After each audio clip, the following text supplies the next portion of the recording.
Welcome to the Model Health Show. This is fitness and nutrition expert Sean Stevenson, and I'm so grateful for you tuning in with me today. I've got a question for you. How long do you choose to live? All right, this is a question I've been pondering for a little while now.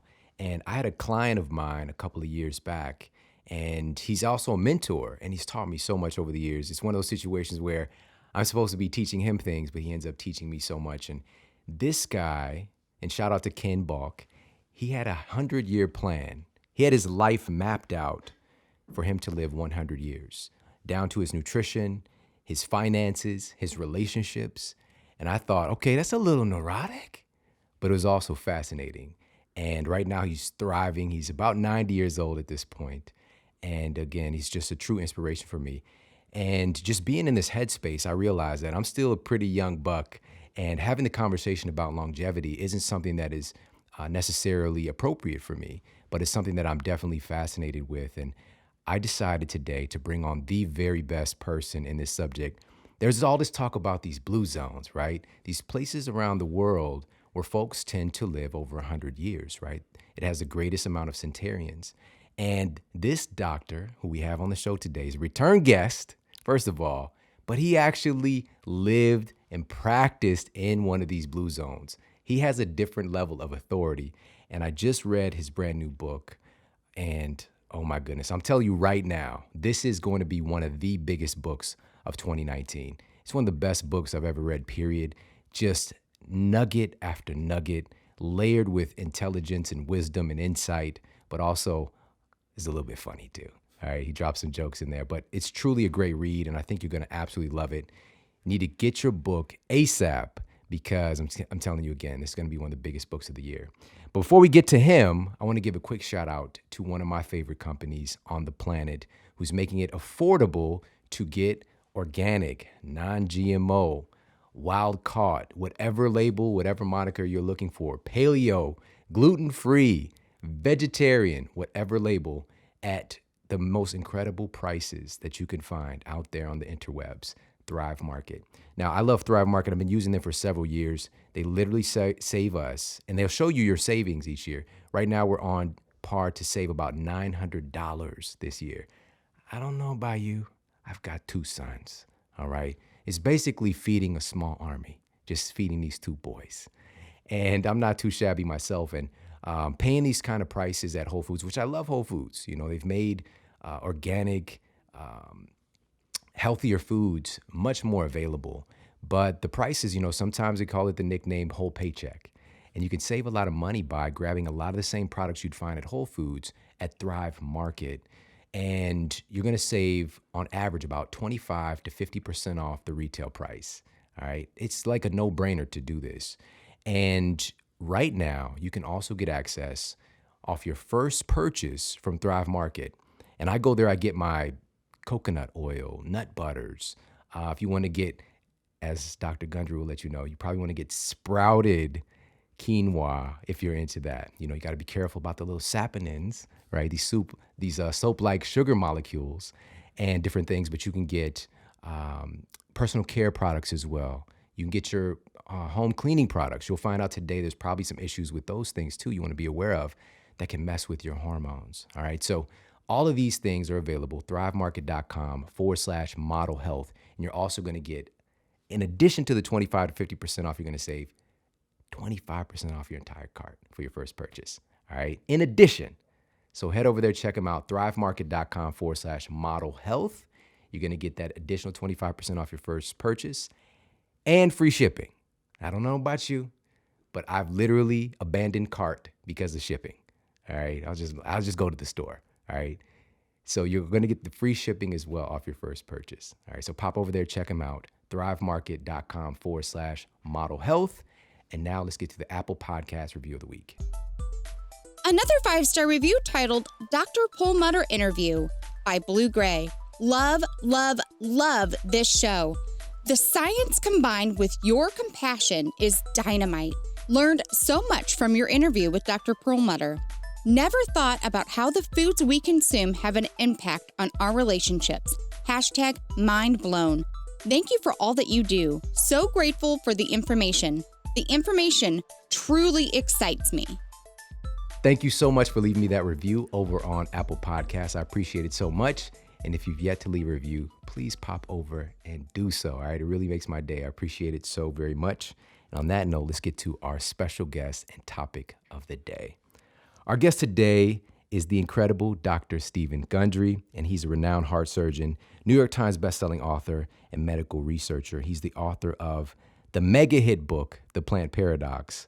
And by the way, again, we'll put his episode, the first appearance on the Model Health Show, which was huge, in the show notes for you if you happen to miss it. And he's also the author of the brand new book that's just blowing my mind. It's called The Longevity Paradox: How to Die Young at a Ripe Old Age. And this book provides an innovative look at getting younger as we age, complete with an action plan to prevent and reverse disease and simple hacks to help anyone look and feel younger than their age. Dr. Gundry is known as the leading expert on the lectin-free diet as a key to reversing disease and boosting longevity. Dr. Gundry believes that we have the ability to heal ourselves through nutrition when certain dietary obstacles are removed. Dr. Gundry is also the director of the International Heart and Lung Institute in Palm Springs, California, and the founder/director of the Center for Restorative Medicine in Palm Springs and Santa Barbara. And I'd like to welcome back to the Model Health Show my man, Dr. Stephen Gundry. How you doing today? Thanks for having me again, Sean. Good to see you. Totally my pleasure. And I'm just raving about your book, obviously. I think it is definitely going to be a huge hit. And I would love to start by talking about your patient, right? Michelle. She was affectionately known as Michelle, but she walked into your office one day and it kind of changed the course of things for you. Can you talk about that? Yeah, she really did. Her real name is Edith Murray. And when I first moved my practice to Palm Springs from Loma Linda, California, where I'd been a professor for many years, she walked into my office and I looked at this lady and I thought she was, quite frankly, about 65 years old. Had beautiful head of hair, dressed to the nines, 3-inch heels. And I looked at the chart, and she was in her early 90s. And, you know, and I'm doing a double take. And I go, this is impossible. And I said, you know, what are you doing here? And she said, well, I heard you talk at a little community event, and you're the first guy who's ever talked like the nutritionist who changed my life. And his name was Gaylord Hauser. And I'd actually never heard of Gaylord Hauser. And I said, what do you mean you changed your life? He said, what? She said, well, I went to his seminar when I was 20 years old in the Depression. And he told me to go home, throw all white food out of my pantry, and never eat a white food again. And she believed him, and she did. She actually buried 2 husbands, including a doctor, a physician, who told her her way of eating was crazy. Wow. And here was this woman in her early 90s, looking literally 65. And I go, oh my gosh, you know, this is what I always believed was possible. And here she is in front of me. So she started telling me all about Gaylord Hauser. He actually wrote 12 books. He ran the health spas for the Elizabeth Arden cosmetic company. And he had fat farms all around the country. And he cured himself of tuberculosis of the hip. We may talk about your spine on another time. Oh, for but sure. so I learned so much from her. And she, as I was writing The Longevity Paradox, she moved onward, right, 2 weeks before her 106th birthday. And the picture that starts the book is her at 105 and a half in my office with the Plant Paradox book. She was a huge fan and amazing woman. Yeah, unbelievable. And you could even see the vitality in her eyes Yeah. in that photo. I thought that this was a photo from like, you know, a little while back until I saw she was holding the newer book. Yeah. So that's amazing. Yeah, so it's proof, you know. So she was 105 and a half when that photo was taken. And Yeah. that's her hair on the photo, which is just absolutely shocking. And this is what you were talking about because, and I've been saying this quite a bit lately, is that we're not necessarily living longer, we're dying longer, right? We've Correct. seen this progression of human lifespan the past few decades, but now for the first time, as you talk about in the book, we're seeing a decline. I believe it's the last 3 years. Is that right? Yeah, the last 3 years, actually, our longevity, our death rate, we are now getting shorter and shorter lives for the first time in recorded history. We've always, gotten older each progressive year, but for 3 years in a row now, that's declined. And in fact, my generation's kids, I'm the baby boomers, but my kids, Gen Xers, if things aren't changed, they will be the first generation that will not outlive their parents, which is really scary. Yeah. And of course, as I mentioned, we're seeing this increase in lifespan the past couple of decades, but the quality of life isn't there. And it's not something that you would see like in your patient. And you're being somebody from one of these blue zones. So can you talk about that? Because you've got a different perspective than everybody else. Well, yeah, I had the pleasure of living in Loma Linda, California for many years, and Loma Linda is the only blue zone in America, so that's pretty unique. Most of the other blue zones are elsewhere, a number of them in the Mediterranean. We'll probably get to that. The Adventist religion is the Loma Linda University Medical School is the medical school of the Adventist religion. I'm not Adventist, but I was actually one of the few full professors who wasn't Adventist. But they have always thought that food was a major component of health. And they actually teach their medical students more about food than they might teach them about, say, anatomy, because they think, and I totally agree with them, that almost everything in health comes from the food you eat. And, Hippocrates said this 2,500 years ago, let food be thy medicine. And so so I was able to take away a lot from Loma Linda. I also took away some problems from Loma Linda. When I arrived at Loma Linda, I weighed 148 pounds, and I'm about 5'10". And when I hit my peak of weight, I was 228 pounds after about 7 years of living at Loma Linda. And I went, what the heck? Because I'm eating a healthy, primarily vegetarian diet, and I'm running 30 miles a week, and I'm going to the gym 1 hour a day. My wife would actually throw me out at the gym at 4 o'clock in the morning. And, I'm eating this healthy diet, and I had high blood pressure, pre-diabetes, arthritis. I did baby heart transplants with migraine headaches. I don't recommend it. Right. And I'm going, geez, I'm living in a blue zone, and what's going on? So it wasn't until I met Big Ed that the light bulbs went on in my head that turned my life around, just like you had an opportunity to turn your health around. But getting back to blue zones, one of the interesting things about blue zones, a number of I'll call them critics. Critics are really good for you. Absolutely. Because they really make you, are you sure about what you're saying? Can you back up what you're saying? A lot of my critics say, look at all the blue zones, and they all eat beans and grains. And that's the secret to healthy living in a blue zone. They all do.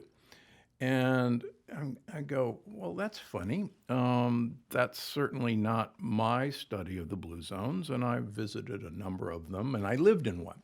And one of the things that was fascinating about the Adventists that I do talk about in the book is the Adventists have what we jokingly call mystery meat. And they're vegetarians. A lot of them are vegans. And so their meat substitute is TVP, texturized vegetable protein.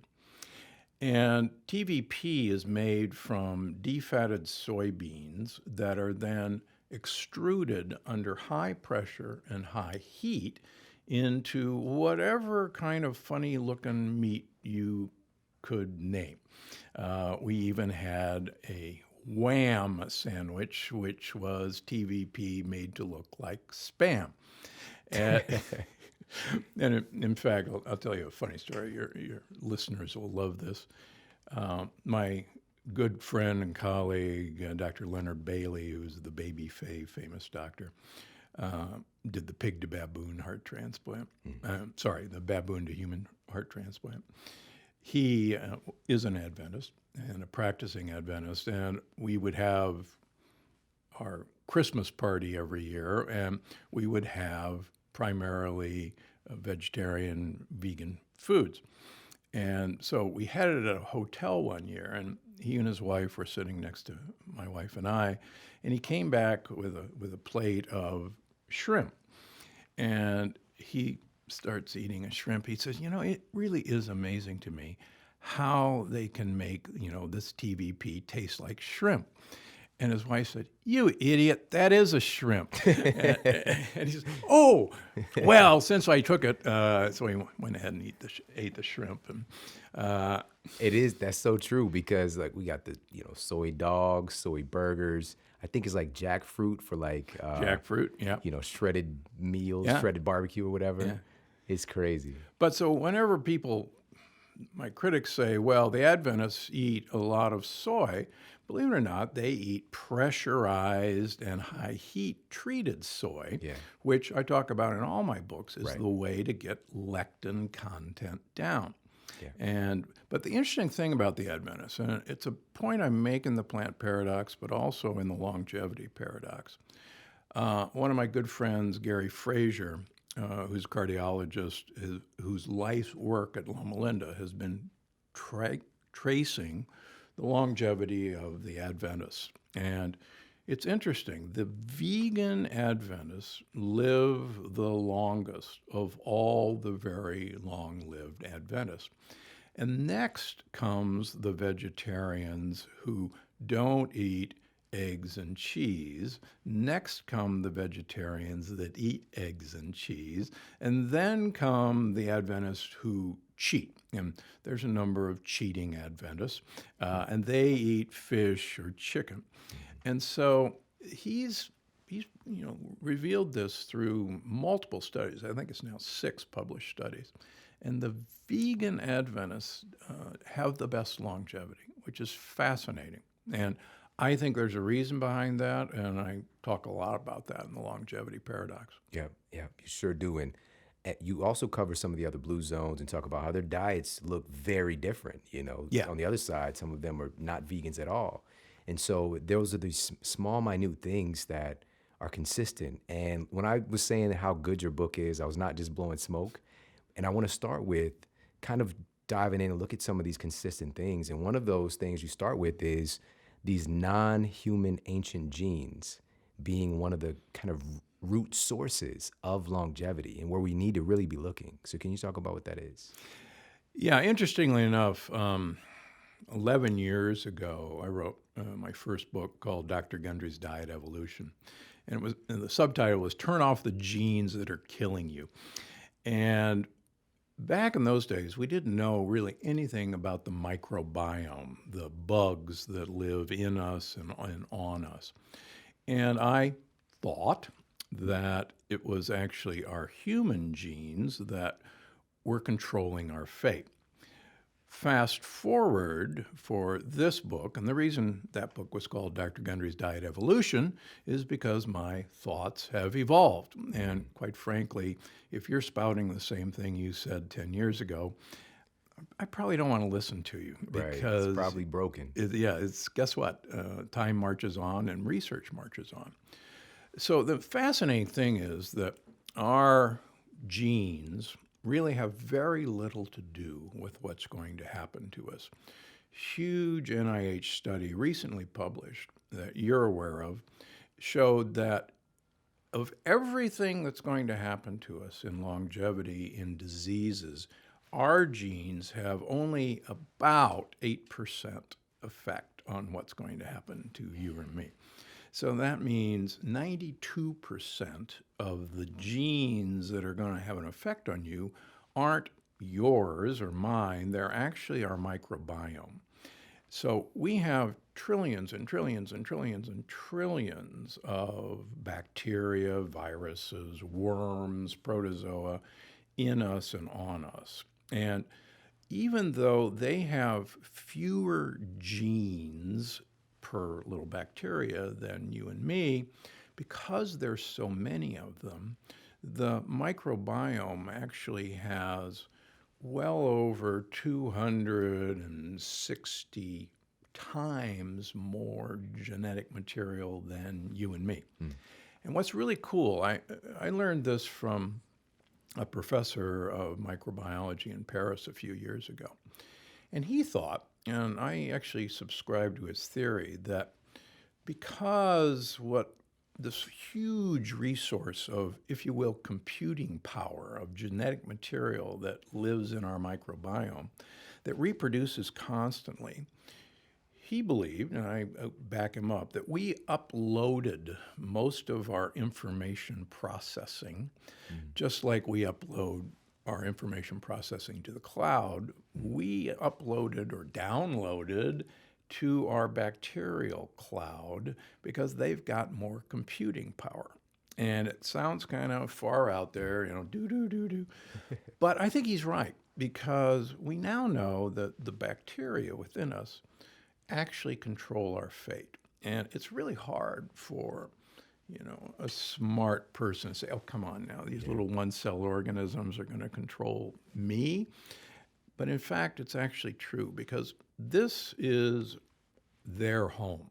And I like to tell people and get people to understand that we're basically a condominium for bugs. And this is their home. And they're actually living in us at our request. And if we keep their home good, they'll keep us well. Because, quite frankly, if we're doing well, they'll have a great home the rest of their lives. And we'll probably get into this, but the amazing thing is you can take people who are 105 years old, very much like Edith Murray, and who are doing well, and look at their microbiome, which has been done, and compare that to the microbiome of 30-year-olds. And the 30-year-olds who are doing well will have the same microbiome as the 105-year-olds that are doing well. And it turns out most people, if they get to that age, have to have a youthful microbiome, or they're never going to get there.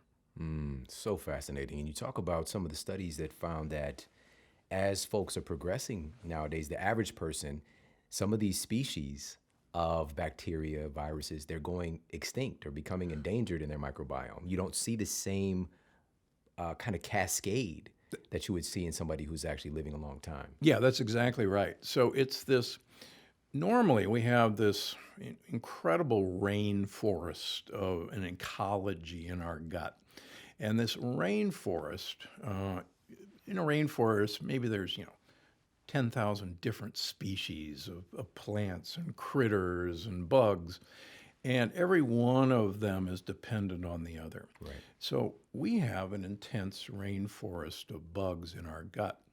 And it turns out that diversity, the same thing that makes a rainforest, has to exist in our gut.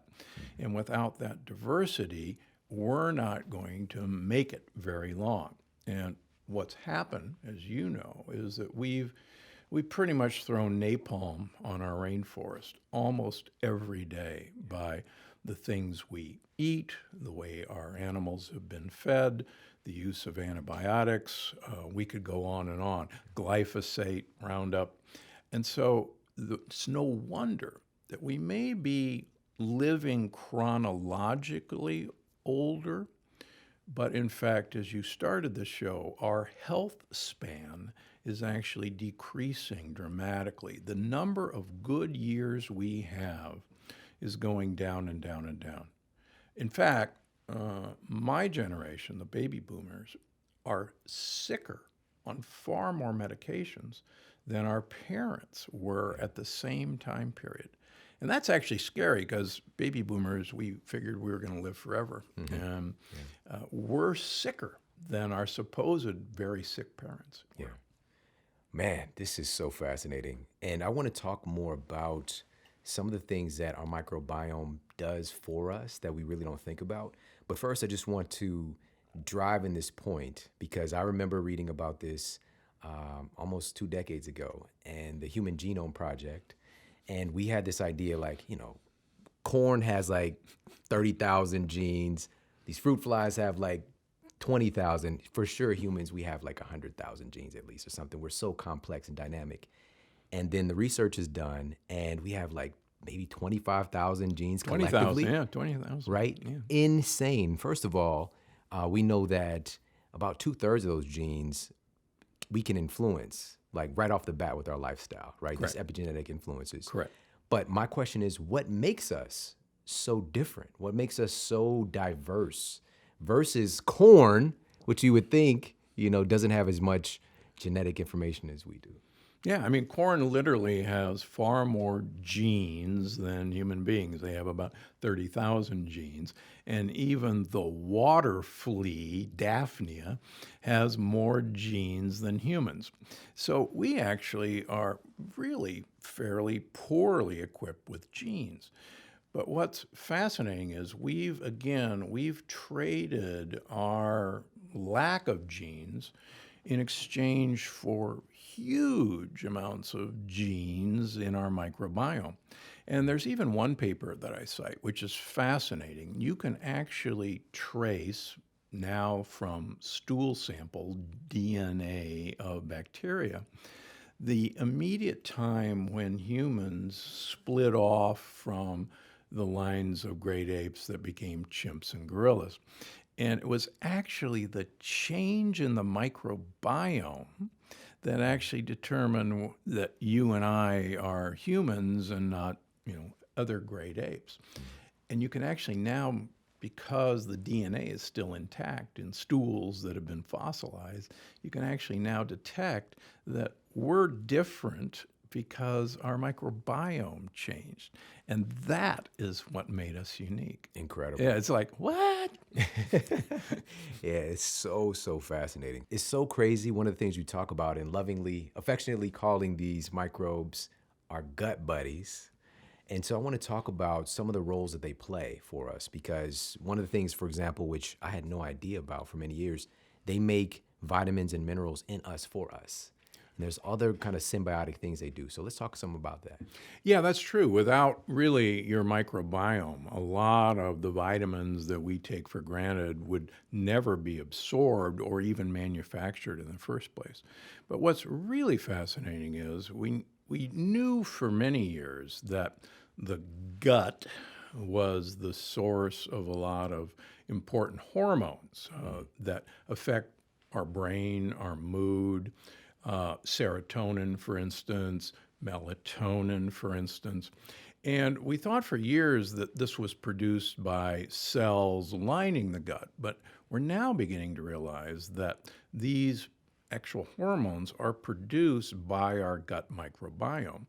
And you've got to have the right mixture of bugs to actually transform basic building blocks into, for instance, serotonin, which is the feel-good hormone. So if you've got bad bugs or gang members living there, they have no interest or ability to make these hormones. So it's no wonder that if you've got a bunch of gang members in your gut rather than what I call gut buddies, that you're angry, that you're moody, that you're anxious, because that's actually a reflection of this, really bad neighborhood that's living in you. And the other amazing thing is that they can actually control your food appetite. They can control what foods you seek out. And the gang members actually tell you to want simple sugars and saturated fats. That's what they live on. They actually can't live on complex carbohydrates, on resistant starches. Mm-hmm. The gut buddies love those, but the gang members can't live. Mm-hmm. So the amazing thing is, even obese people don't realize, that I talk about in the book, that the type of gut bacteria that you have determines whether you're going to be fat or thin, no matter how many calories you actually eat. There's now really cool research that bacteria that live in the small intestine. Now, most people aren't aware that most of the gut microbiome research is done on colon bacteria, the stuff that lives in your large intestine. But years ago, I got focused on the small intestine as kind of the forgotten area because most of the food nutrients that we absorb come out of the small intestine. And now some really groundbreaking research has shown that depending on the bacteria you have in your small intestine, bacteria are capable of extracting more calories from the food you eat and putting it into you if they're bad bugs. If they don't exist, those calories don't go into you. So the old idea of calorie in, calorie out is so flawed because it never took into account what the bacteria were doing with those calories. And as I talk about in the plant paradox, and again in the longevity paradox, you can actually do fecal transplants of fat bacteria into skinny mice. And there's one example of a skinny woman that I talk about in the plant paradox who got a fecal transplant from a cousin who was overweight, and she was a skinny marathoner. And this woman gained 30 pounds without changing her diet because now all of a sudden she had bacteria that were capable of extracting more calories and putting it into her without changing her lifestyle, just changing bacteria. Again, blowing my mind out of my head. It's just so crazy, like, of course, I went to a traditional university and this was a thing that was drilled into us. If you want your patients to lose weight, have them to basically burn more than they're taking in, end of story. Yep. And it just simply is not like that. So many people have suffered and struggled doing that same thing and not understanding what's at the core of this conversation. Another piece with the microbiome and these gut buddies is they're like kind of a border patrol in the first place, right? Of what is getting into your system. Can you talk more about that? Our microbiome has evolved over millennia to, number one, get used to the foods we eat. And there's always a tension between the creatures that we eat and us. So for instance, plants, believe it or not, don't want to be eaten. They have a life and they want themselves to survive and they want their seeds to survive. It's, basic evolutionary principles. So they have a very impressive defense system against being eaten, and that includes lectins, my favorite subject, and all sorts of saponins, for instance, and anti-nutrients. On the other hand, so they've got a very good defensive system. On the other hand, we have our own evolution of handling these poisons. And really, one of the first things we have is mucus. And we'll talk about mucus in a little bit because mucus is incredibly important for longevity. But we have our gut microbiome, and they have evolved to eat a lot of the things that are potentially dangerous to us. For instance, there is a gluten-eating bacteria that actually loves gluten. And it's unfortunate for so many people who think they're gluten intolerant and they stop eating gluten. Their gluten-eating bugs have nothing to eat and they basically leave. So then, by accident or on purpose, they re-expose themselves to gluten, which they would have had a defense for because of their microbiome. But now those guys left, and then wham, they go, oh yeah, it's absolutely true I react to gluten because look what happened when I ate it. But it's because their microbiome left that handled the gluten. Now, that's not to say gluten intolerance doesn't exist and celiac doesn't exist. I take care of a huge number of people who have celiac disease. But the important things that people with celiac disease should know, and the reason I've become, so popular in my clinics, is the vast majority of people I see with gluten intolerance or celiac or autoimmune disease have already gone gluten-free. And they're better, but they're not all the way better. And that's been proven in human trials with a gluten-free diet with intestinal biopsies. Intestinal biopsy is the gold standard for diagnosing celiac disease.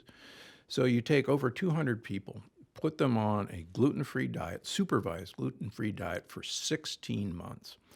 Over 70% of those people on a gluten-free diet, at the end of 16 months, a new intestinal biopsy still shows they have celiac disease. Why? Because the vast majority of gluten-free foods are full of other lectins. For instance, corn is one of the huge mischief makers.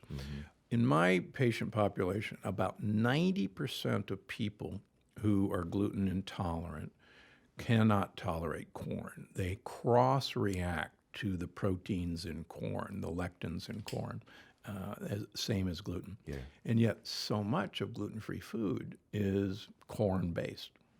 Wow. And people are just not thinking about that yet. Man, there's so much I want to talk to you about. This is one study direct from your book. This was published in Nature, the journal Nature. The makeup of an individual's gut bacteria was a better predictor of many health outcomes, including blood glucose level and obesity. These things were better predictors than their genetics. And in other words, you have a better chance of sharing the same health conditions as your roommate or your spouse than your biological parents. And that's not because of luck or coincidence. It's because you have similar gut bugs. Yeah, that's absolutely true. And it's, I was taught, of course, take a good family history, because if your father had coronary artery disease, or if your mother was a diabetic, or if somebody had cancer, then there was a strong prediction that you would inherit that. No, it turns out when I take a family history, what I want to know is, what were you taught to eat? What were you eating in the home?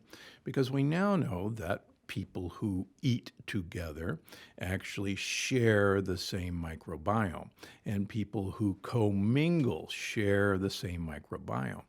And it's like the Nature study shows, it's your microbiome makeup that determines whether you're going to be obese, determines whether you're going to be a diabetic, and quite frankly, probably determines whether you're going to get cancer. Please hear this. This is so fascinating and so true. This is something that's been overlooked long enough. And what's so empowering about this information is you are not destined by your genes to have an outcome of your parents or your grandparents. You can change at any time into a totally different home for your microbiome. You give them what they want, promote diversity of that microbiome by your food selection, and they'll totally change your fate. And that's what's so really cool. I changed my fate when I was 50 years old, approximately. And I was following my father's footsteps, because genetically I was developing everything that had happened to him. And now I have none of those things, and I'm almost 20 years older than that now. Yeah. And you go, I just changed my microbiome. And they went, hey, this is a pretty good place to live, and we're gonna kick out the squatters and the gang members, and spruce up the place. You got good bones here, and Spruce it up. Yeah, spruce it up. I love this, because again, if you think about it, dealing with, I've shared this before on the show, but and I've shared this with you, my mother-in-law, and it would shock folks who know her today, but she used to walk with a cane because the arthritis was so bad. Now she's at the gym, probably right now doing some lunges, dancing, and she changed those genetic cards in a sense, by changing her microbiome. She's done a lot of things very similar to the Loma Linda Blue Zones. Like, that was her thing. And then she's transitioned to some other things, but she's from Kenya. Yeah. And so there's a lineage of how her ancestors were eating that changes as there's more domestication taking place, right? Yes. And so she started to have those diseases of affluence take place. And so to see you sitting here, and you're somebody who can talk about longevity, you're handsome AF. And coming from the place that you came from, where you were almost 100 pounds heavier, Yeah, 70 pounds heavier. arthritic, and just struggling like that, and to see where you're at today, and it's just so inspiring for me. And I want to talk about now. This is something I don't want to miss. This one of the evolutions that have taken place in symbiosis with our human cells is our mitochondria. So let's talk about that. Okay. So this is another one of those, you hear the Twilight Zone playing every time you talk about this. So mitochondria are, big news, that everything that is going to happen to our energy levels and in terms of our longevity is our mitochondria. And mitochondria are actually the organelles that produce energy for us. What more people are beginning to understand now is that mitochondria are actually engulfed bacteria. Eons ago, bacteria, if you will, made a deal with other single-cell organisms and actually crawled inside of another organism. And in exchange for protection, it produced energy for that organism. Now, the really cool thing is mitochondria has its own DNA, separate from the DNA of the cell in the nucleus from high school biology. That DNA is inherited from the mother. And it's so all mitochondria in you, me, in any woman is actually maternal mitochondrial DNA. So she inherited all the mitochondria genes from the mother. Mm-hmm. This DNA, the mitochondria, can actually reproduce anytime it wants without the cell dividing. So you can actually make more mitochondria on demand, and the book is a lot about how to make more mitochondria. But what's really weird is that because mitochondria are actually bacteria, they talk, they literally text message their sister bacteria that live in your gut and live in your skin. And the really bizarre thing is, all of our original bacteria that made our microbiome came from our mothers. She, as I told Maria Shriver, your mom took a crap on you when you were born and actually inoculated you with her bacteria. And she actually fed those bacteria when she breastfed you, because about 10% of the calories in milk a human can't consume. Those calories are actually meant for the other baby, the microbiome, that she was just as important to get inoculated in you.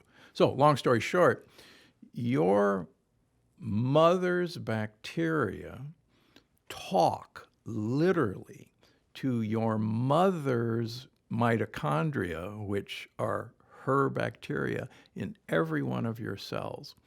And if you've got a bunch of great gut buddies, they actually send messages to your mitochondria to, hey, keep going here, do your work, we're doing our part down here.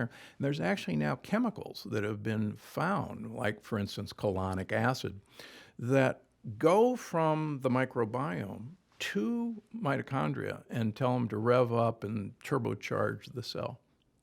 And it's it's like, oh, come on, really? This Incredible. Can't be real. Incredible. But in fact, we now know it is, looking at these super old people and figuring out that it's these bacteria that and the diversity that are making them so young, at a ripe old age. Yeah. And if you even think about it, back in biology class, when they're showing you the cell, the mitochondria does look like one of those creepy crawlies, And Yeah. we were taught that this is for the energy, it's kind of the energy power plant of your cells, That's creating what this it is. ATP. Yep. But that was the end of the story. We're not talking about the cell signaling. We're not talking about the differentiation that it can help to help manifest, and also interaction with stem cells, right? Yeah. And stem cells, these can become any cell that you need potentially. Correct. Years ago, it's a funny story. I was approached by a large Korean company who wanted to get into the stem cell market in the United States. And it's a big market now. And they said, we want you to be our spokesperson, and, because you got all the right cred. And I said, well, so what are you proposing? I said, well, we're going to harvest stem cells and we're going to grow them and then you're going to inject them back into people. And I go, well, how do the stem cells know where to go? And they said, well, that's the easy part. The stem cells are called to where the problem is and they'll go there, which is true. And so, I thought about this because it sounded pretty fun. And then I went, wait a minute. Those stem cells are already in that human being. You're harvesting them. They're already there. Right. So if they're already there, what we need is to give them the impetus to grow and divide and go where they're needed. So I said, no thanks. What I'm going to do is give people the ability to call their stem cells into action. And so in the longevity paradox, we have tricks to literally get your stem cells motivated into action. You don't need a stem cell transplant. They're already there. You just need to tell them, hey, wake up, get moving. And there's some great tricks for that. Ah, so good, so good. You mentioned earlier, it's one of the grossest things that I've heard. You said mucus is important for longevity. Yeah. And that kind of baked my noodle a little bit when I read about it in your book, just like how strange and beautiful this is. And we just see it as something that's pretty nasty. So first, you mentioned earlier that it's one of the most important things for longevity. So why Correct. is that? All right. So mucus traps lectins. Believe it or not, lectins look for sugar molecules. And mucus is mucopolysaccharides, multiple sugar molecules. So mucus is one of the ways we trap lectins, but it's far more important than that. The lining of your gut has mucus that separates all the bacteria and all the other things like LPSs and lectins from the gut wall. And the gut wall, people should realize that the lining of your gut is the same surface as a tennis court. And everybody look down, they go, there's no tennis court in here. Well, in fact, there is. And in that tennis court, all these cells are only one cell thick, lining your tennis court. And they're all held together with what are called tight junctions. And most of us played Red Rover as a kid, where we all locked arms and the big kid came across. So they're all locked together. And on top of that is a layer of mucus. The thicker the mucus, the better the protection against this gut barrier being breached. And quite frankly, if you look at old people's skin, you'll notice that it's very thin and it's very friable. Your inner gut lining is just your skin turned inside out. And so what's happening on the gut is reflected in the skin. And one of the first things that people, when they first meet me as a patient, they go, let me look at your skin. You got great skin. And it's true. It's because that skin is a reflection of my inner skin. So getting back to mucus, there is a particular bug, a gut buddy, called Akkermansia mucinophilia. And it turns out that it loves mucus. It loves to eat mucus. It's what it actually lives on. And contradictory, the more it eats mucus, the more the linings of your gut make more mucus. And so the more it eats, the more mucus you make. And it turns out when you look at these 105-year-old people who are thriving, they're loaded with, among other things, Akkermansia mucinophilia, because they have got a thick gut lining. And I like to talk about, there's basically hordes at the gate. And really cool studies in worms show that worms, these long-lived worms, die because this lining in their gut, their little worm guts are exactly the same as ours, eventually gets penetrated by bacteria and the foods that these worms eat. And the faster that gut wall gets penetrated, literally like, the Roman Empire, the walls came down, that's when you're going to become frail and die. So the thicker the mucus in the wall of your gut, the less chance that these hordes at the gate are going to get through the gate and start the process. So I want all of your listeners and viewers to go look in the mirror, and what they see on their skin is a reflection of what's going on in their gut. And when people see Edith Murray for the first time, again, I thought she was 65, even though she was in her early 90s, because her skin was fantastic. And now I know that that was a reflection of what was going on inside her gut. Wow, holy moly. What you see in the mirror is a reflection of what's going on in your gut. That's a quotable right there. That's a tweetable. That's All powerful. right. That's powerful. So I want to talk about, obviously, some of the action steps that we can take. And there's so much in the book, guys. But before we get to some action steps, it's really, and this is just my professional opinion as well, is removing a lot of the cause, right? Instead of trying to do more stuff, let's just remove the things causing the problem in the first place. Correct. And so I'd love to talk about some of the things that are damaging our gut buddies, that are just rolling through, doing drive-bys, just this crazy stuff. I want to talk about antibiotics really quickly.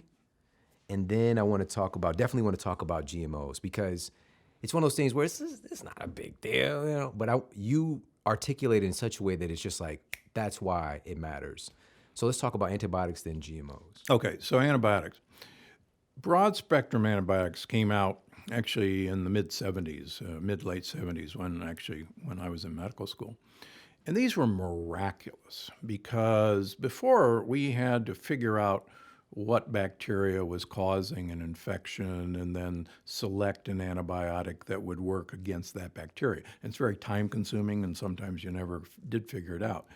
Well, when broad spectrum antibiotics came out, it was a miracle, because we didn't have to know what the bacteria was. We just gave you basically napalm, and it killed everything. Now, we were naive to think that it didn't kill everything in our gut. And so for the last, almost 40 years now, we give broad spectrum antibiotics just for anything, mostly for viruses. So somebody comes in with a cold or a cough or bronchitis. Most of these are caused by viruses that antibiotics have no effect on. But doctors, because patients are persistent, say, oh, here's a Cipro, here's Levaquin, your cold will be gone in a week. And placebo effect. and there's a very good placebo effect. So this stuff is given away like candy. And that is like blowing napalm on our tropical rainforest. And some of the really scary data that's coming out of UCSF and Stanford, our gut microbiome may not recover for over 2 years after an initial course of antibiotics. And some people, they've actually found only a single species in your gut 2 years after a course of antibiotics, when there should be tens of thousands of species. So it's just like the fires here in Southern California. People go, well, we'll just plant, some new seedlings and we'll have a forest again. No, it's going to take years and years and years to get that intense, ecology of a forest. Yeah. So just swallowing probiotics is just not going to do the difference. So please, antibiotics are life-saving, but we got to save them. Right. But the other thing is, almost all of our animals that we eat, whether they're chickens, beef, pork, lamb, some fish, farm-raised fish, are given antibiotics. And they were given antibiotics primarily to make them grow faster. And this was discovered years ago by a veterinarian in the Midwest who was giving animals tetracycline. And he said, oh my gosh, these animals make grow faster and bigger on the same amount of food if I give them a little bit of tetracycline. Wow, this is great news. Well, so that the FDA approved antibiotics in animal feed for years and years and years, and only recently have stopped allowing that. So it makes us grow faster, but we get a little dose of antibiotics every time we have a factory farmed meat, because a veterinarian is still allowed by the federal government. If it thinks one bird is sick, it can dose the entire flock of 100,000 birds in a warehouse with antibiotics. And guess who pays the veterinarian? The big factory farm. So that's how this stuff still ends up in our food supply. That's a loophole you can drive a truck through. That's Bingo. crazy. You know, and also what was so fascinating was the fact of this is what we've been talking about, changing the microbiome of these animals caused them to gain weight. Bingo. So this is so good. And again, I want to talk about GMOs impact as well, but we'll do that right after this quick break. So sit tight and we'll be right back. I don't know about you, but when I was growing up, I was obsessed with juice. All right, I'm talking about the juice boxes. Capri Suns? You remember when Capri Suns came out? The complication of getting that straw into that little plastic bag and shooting it all over oneself as a child? Everybody had to experience it. But the Capri Sun was delicious. All right, I went from there to, getting a little bit more fancy and having, quote, tropical punch. Became a big fan of like Hawaiian punch, and that was my thing. I wasn't a big fan of sodas. I was getting the juice. But here's the thing. It wasn't really juice. All right, if you would read the package, it would literally say 0% juice in the juice. It was trickery. And here's the thing. How can they create these flavors? There's this incredible technology. We have a gas chromatograph that you can synthesize and extract and find those flavors and create them artificially. So what's the point in going and getting a real strawberry if you can create that flavor and that smell? And so we really kind of found ourselves in a nutrition black hole because of that, and providing these things to our kids and our society as if everything is normal, but it's not normal. We know now that those fake juices were hurting us, hurting our metabolism, introducing a tremendous amount of sugar, very processed sugar that can really cause massive issues, whether it's with our brain health, whether it's with our metabolism and our ability to burn fat. Matter of fact, the name tropical punch, where does it even come from? It's really like a punch to your pancreas. All right, it's a nice uppercut.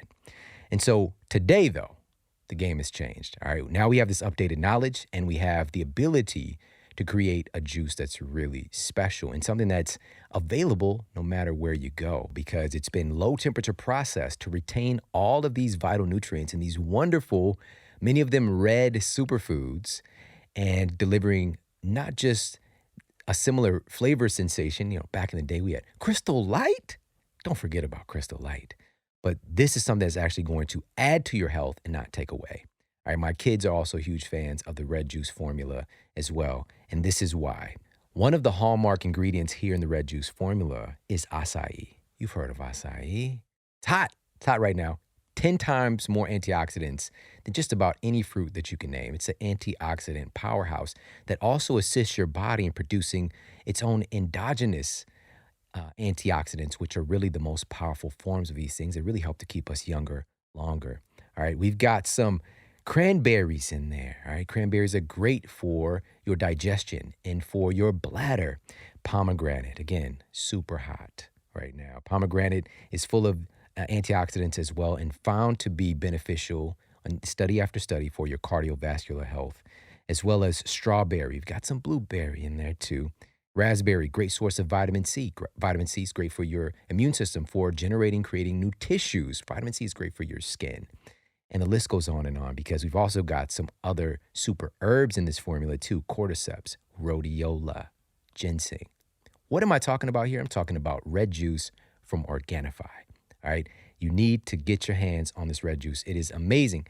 It tastes good, and also it is incredible for you. This is kicking the whole concept of these barrel juices and juice boxes that I used to get messed up on when I was a kid right down the stairs, all right? This is the real deal, all right? Again, low temperature process to actually retain the nutrients so you're actually getting what is promoted to be in the red juice itself. And so pop over, check them out. It's Organifi.com/model. And you get 20% off of the red juice right now. All right, that's Organifi.com/model for 20% off the red juice formula, the green juice, the gold, everything that they carry. All right, but I highly, highly recommend getting your hands on the red juice. I like to have it in the afternoon, a little pick me up to give a little bit of a jolt and supporting your energy, but coming from earth-grown nutrients, real food.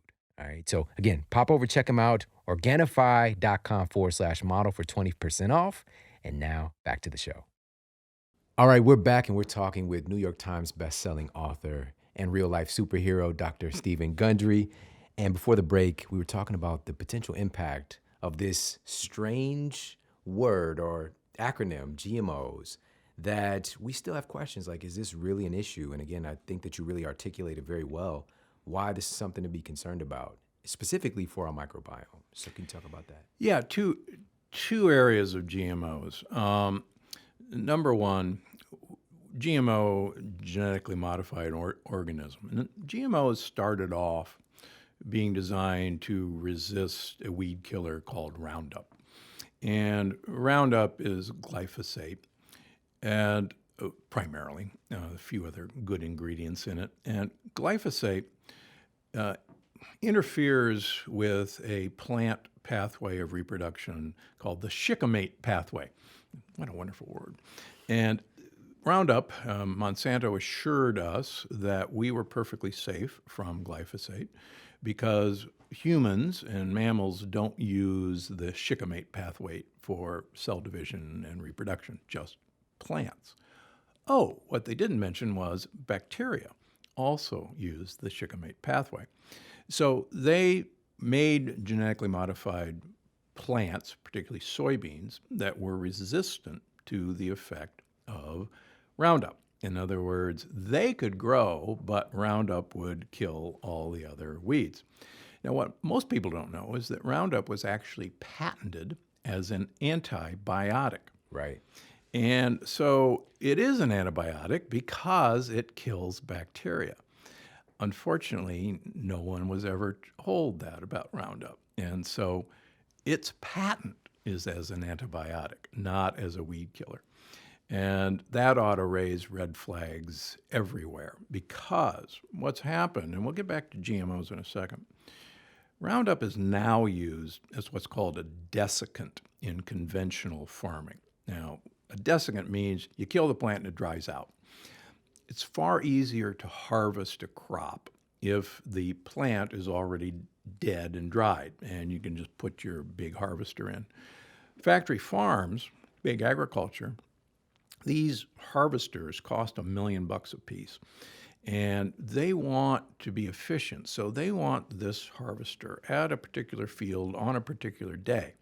So to control that, they don't want weather to control this. They want to be in control. So if we know we're going to harvest field X in 2 weeks, we go spray field X with glyphosate, Roundup. The crop dies, it's all nice and desiccated, and then the harvester arrives and piece of cake, we're done. It's now sprayed on most conventional wheat, most conventional oats, most conventional soybeans, most conventional canola as a harvesting aid, and it doesn't have to be listed anywhere. Now, here's the bad part. All of these conventionally raised crops are fed to our animals, and they go into all of our breakfast cereals, all of our crackers, all of our breads, and you don't have to say there's any Roundup in it. Now, there's no guy, washing the Roundup off the piece of grain. Corn, same way. So it's all sprayed with Roundup. What's really scary is we now know that Roundup kills our microbiome. And there's new research out of MIT that Roundup in and of itself causes leaky gut. And we'll probably get back to this. Leaky gut is the cause of all diseases. And so the other part about GMO, which is really scary, is many GMOs have been altered by introducing a lectin into that crop to resist insects. Now, that's the purpose of lectins for plants. They don't want to be eaten by insects. So the lectins actually paralyze these insects. So, for instance, BT corn has a snowdrop lectin in it. A tomato has a snowdrop lectin. A snowdrop lectin is deadly to humans, and yet it's been spliced into most of our corn and most of our tomatoes. And again, most of our corn in the United States is GMO, and it doesn't have to be labeled anywhere. Doesn't have to appear. So crazy, so crazy. And you shared some research that these glyphosates are shown to be like the majority of pregnant mothers tested their breast milk. Yeah, the amazing thing is that glyphosate can be tested for. About 95% of human beings test positive for glyphosate in their urine. And breastfeeding mothers, there's glyphosate in their breast milk. That's nuts. So most, sadly, California wines test positive for glyphosate. There's some hearts breaking right now. Even some of the organic wines. And I'll tell you an interesting story. There's a winemaker outside of Santa Barbara who I've gotten to know, Beckman Vineyards, hello. They do all biodynamic farming, which is beyond organic. Mm-hmm. And there's one parcel that I was looking at the map one day with the winemaker, and I says, that one says, isn't labeled biodynamic. He says, oh yeah. He says, we do all that practice. We do it the exact same way, but there's vineyards on either side of our parcel that spray, and they spray with glyphosate to keep the weeds down.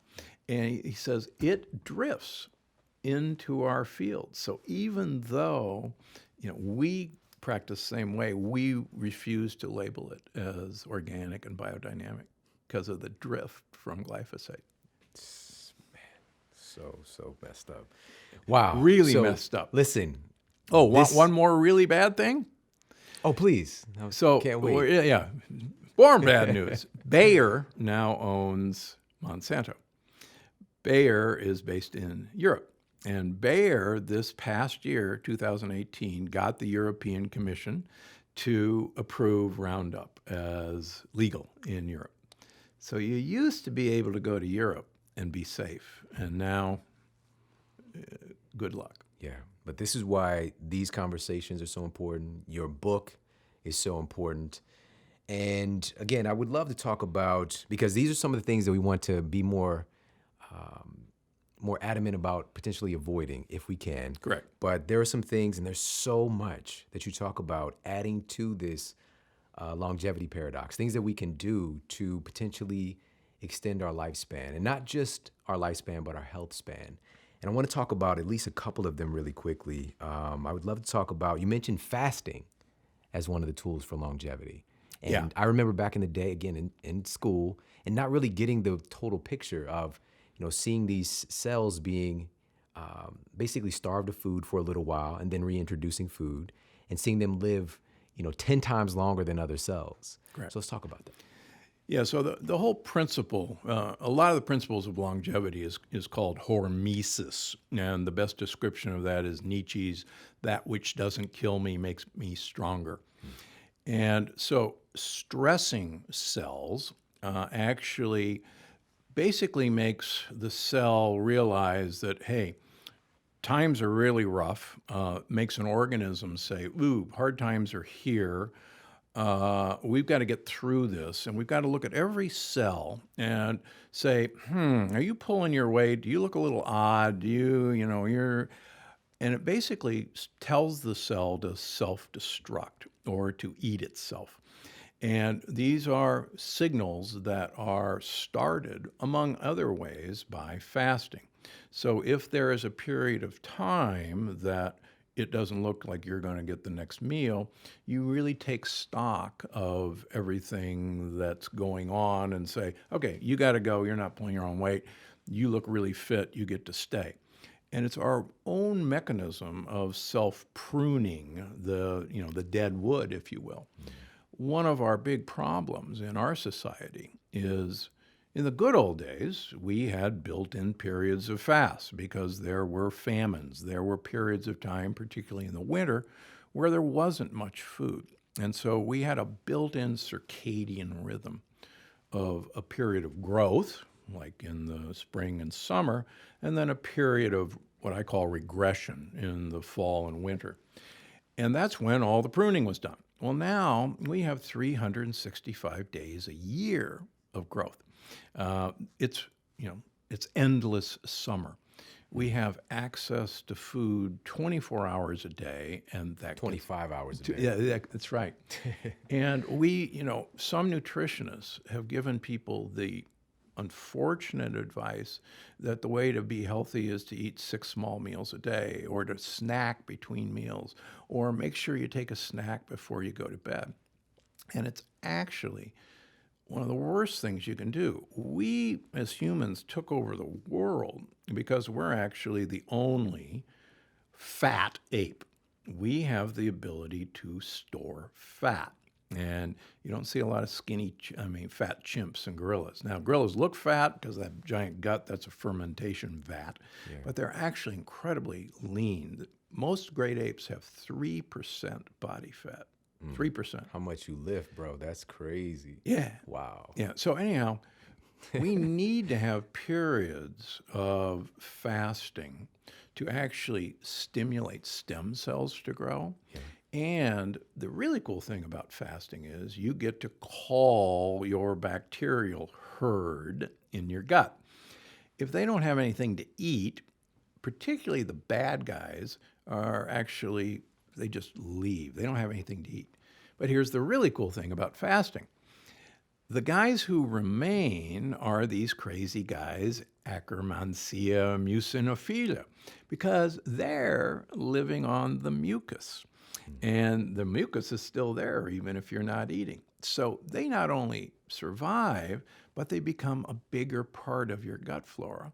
And the more you're stressed, the more they divide, the more mucus you make, and the more stem cells that you actually stimulate to grow just by fasting. Now everybody says, oh, geez, I have to eat. I can't fast.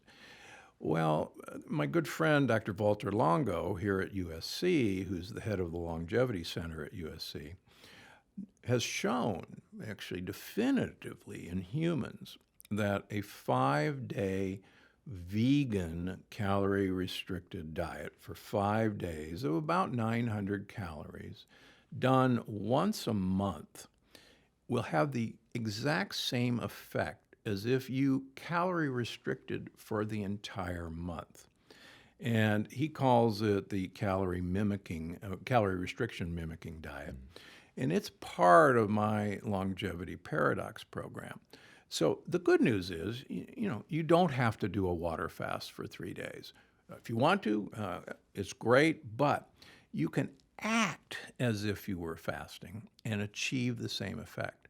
More importantly, the longer you go in time period between meals, the better off you're going to be from a longevity standpoint, and particularly from your brain standpoint. And can we get into brainwash days by any chance? Of course. All right. Of course.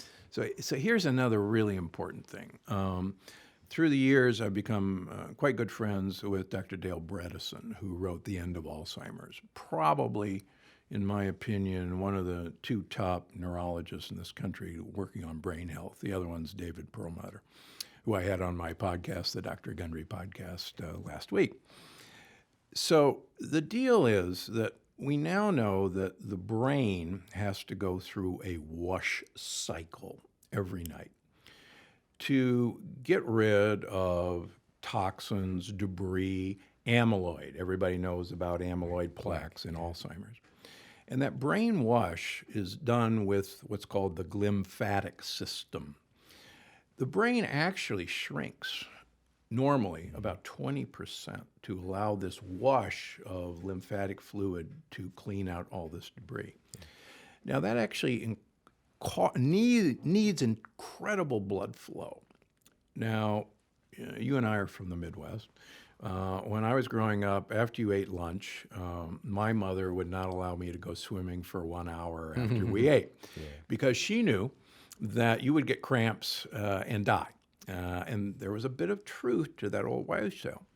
Digestion needs a lot of blood flow. And after we eat, we send huge amounts of blood flow to our intestines for digestion. That means if I went out swimming, my muscles would not get enough blood flow and they'd get a cramp and I'd die. Well, it turns out the brain needs that blood flow to have a brain wash. So Dr. Bredesen has shown that you probably need 3, maybe 4 hours after your final meal of the day before you go to sleep so that the blood isn't down in your intestines and can go up to your brain.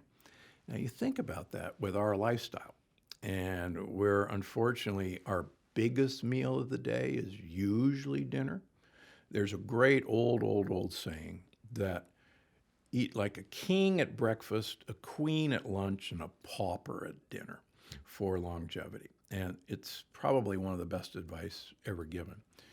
But we don't do that. And then we have a snack before we go to bed.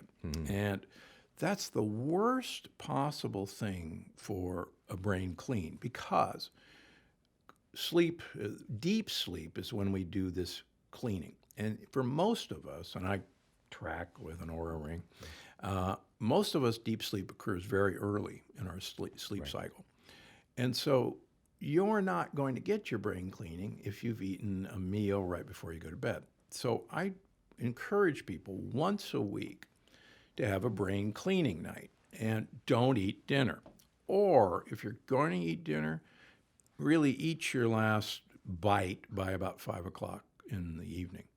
And do that once a week at the very least to clean your brain. Because everybody realizes we have this incredible epidemic of Alzheimer's, and it's getting worse and worse and worse. Not only Alzheimer's, but Parkinson's and dementia. And if people just once a week take the step of having a brain cleaning night where they cut off their last meal. The other thing that Dr. Bredesen would tell you, and I'll tell you, is the longer you go between your last meal of today and the next meal, the better off you're going to be. And so there's so many different ways to go about this, this label today, intermittent fasting.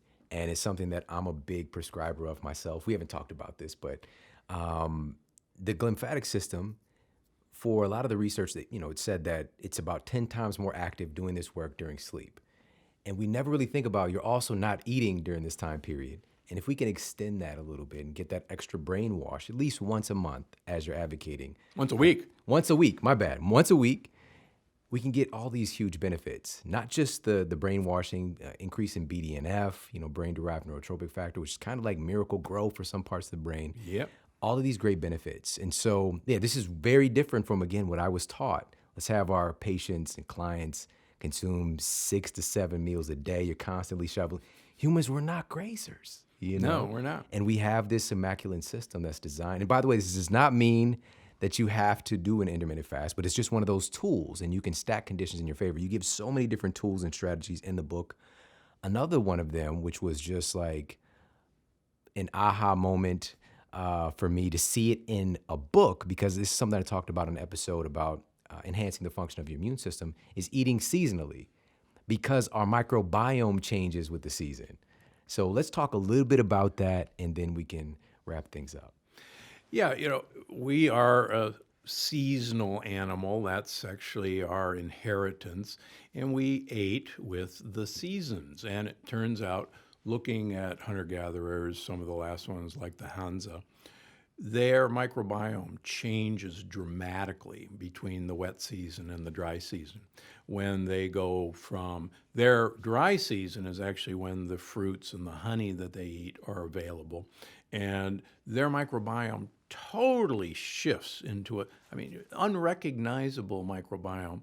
And in the wet season, when they're actually hunting and having animals more, their microbiome changes again. And I think our immune system gets most of its education, most of its information from the microbiome. And that microbiome not only should be diverse and should be happy, we ought to have gut buddies. You know, if you've got a bunch of kids down at the beach with a bonfire and they're all singing camp songs and kumbaya, or maybe they're rapping now, I don't know. The cops, you know, see the kids on the beach and they say, oh, you know, those are good kids. We'll go have a donut. Don't go have a donut, please. But, you know, we don't have to worry about it. We can kind of chill out.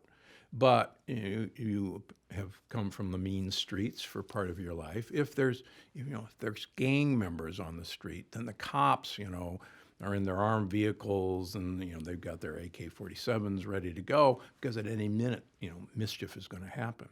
So we know that gut buddies tell our immune system, hey, it's a wonderful day down here, relax. But if you got bunches of gang members, the immune system is always on guard. Mm-hmm. So I see people with allergies. And I used to have such bad allergies, I took allergy shots, you know, as a teenager and in my 20s.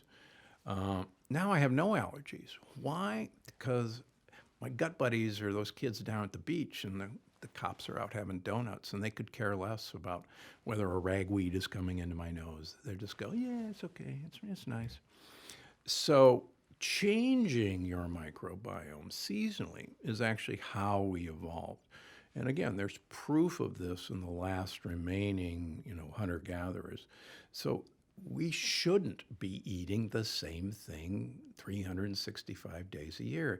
That makes no evolutionary sense, no circadian rhythm sense. And yet that's what most people do. Yeah. It's just one of those things that's so obvious. But, you know, we live in a different time now where we have, like you said, we have instant access 25 hours a day to food, and oftentimes the same food. And so eating seasonally, paying attention to what nature's providing, specifically in your area during that time of year, can help that transition. Yeah, absolutely. You know, what's in your area is what's seasonally.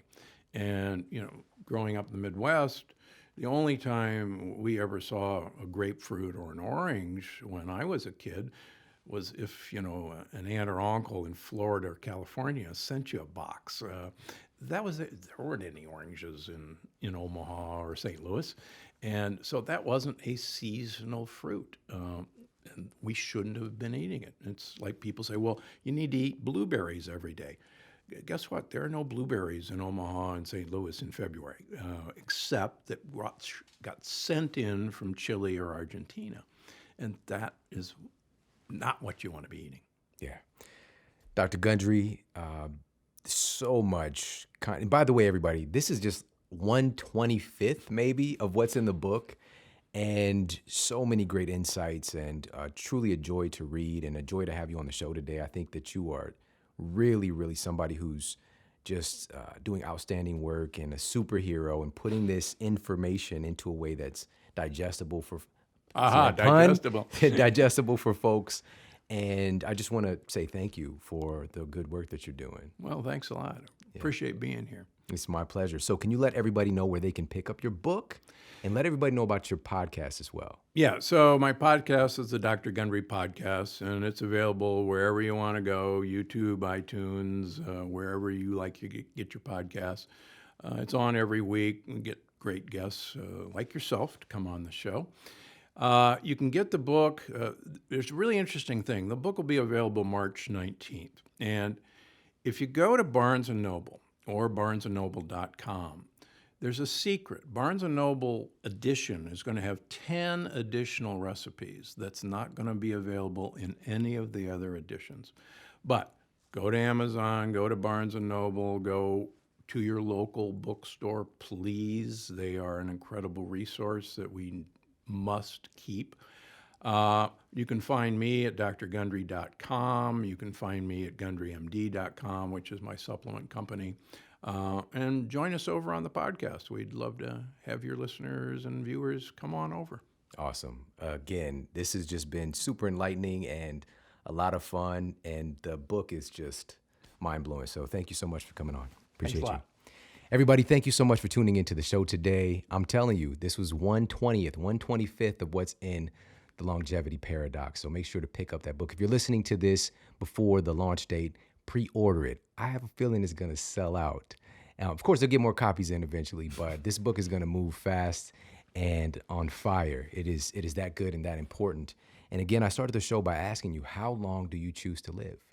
This is something more than ever we have the ability to influence. But again, we don't want to just necessarily have a longer lifespan without our quality of life, right? We want to be able to do things. We want to be able to take care of ourselves. We want to be able to enjoy these years ahead. And that starts with understanding longevity. What does it take?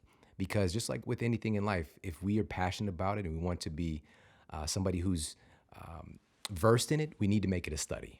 All right, we have to make it a study. And this is a great opportunity, such a great book and resource to learn about longevity from somebody who is from operating in one of those blue zones and also experiencing great health and longevity himself. All right. And listen, we've got so many incredible episodes coming up, so many great show topics and special guests, but none more important than today. So if you got a lot of value out of this episode, please share it out on social media with your friends and family. Tag me at Shawn Model, ShawnModel, and at Dr. Stephen Gundry. All right, tag him as well. Let him know what you thought about the show. All right, I appreciate you so very much. Remember, sharing is caring, so make sure to share this up with your friends and family. All right, again, more great stuff is on the way, so be ready. Take care, have an amazing day, and I'll talk with you soon.